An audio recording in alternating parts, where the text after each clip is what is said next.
Сәлеметсіздер ме? Бүгін сіздерге YouTube'дан түскен ақшаны шешіп алу үшін картаны Google AdSense'ге тіркеу жолын көрсететін боламын. Яғни YouTube'дан түскен ақшаны шешіп алатын боламыз. Ол үшін бізге кез келген банктен долларовый счет, яғни мультивалютный счет аштырып алу қажет болады. Сонымен монетизация қосылғаннан кейінгі соңғы қадамды орындау ғана қалды. Яғни Google AdSense'те подтверждение личности адреса өткеннен кейін, расталғаннан кейін біз платежный данныйға кіреміз AdSense арқылы. Сол жерден мұндағы көк сілтемені басамыз. Әрі қарай мұндағы жерден настроить оплаты банковский переводом деген таңдаймыз. Содан бізде мынандай терезе ашылады. Яғни бұл жерге сіз өзіңіздің данныйларыңызды толтыратын боласыз. Мұндағы бірінші жолаққа өзіңіздің атыңызды немесе YouTube'дан ақша кез келген сөз жазып қойыңызға болады.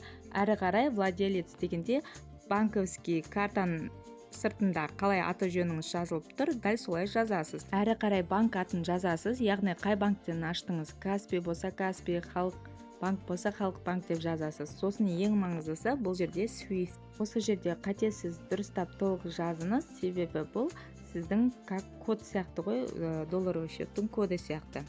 Сосын мұндағы IBAN-ды да жаңағы банктен алған қағазда жазылып тұрады, соған қарап бәрін дұрыстап қатесіз толық жазып толтыратын боласыз. Ең соңында бәрін дұрыс толтырып тексеріп болғаннан кейін мұндағы сохранить, яғни көк сілтемені басып сақтайсыз. Міне осымен соңғы қадам аяқталды.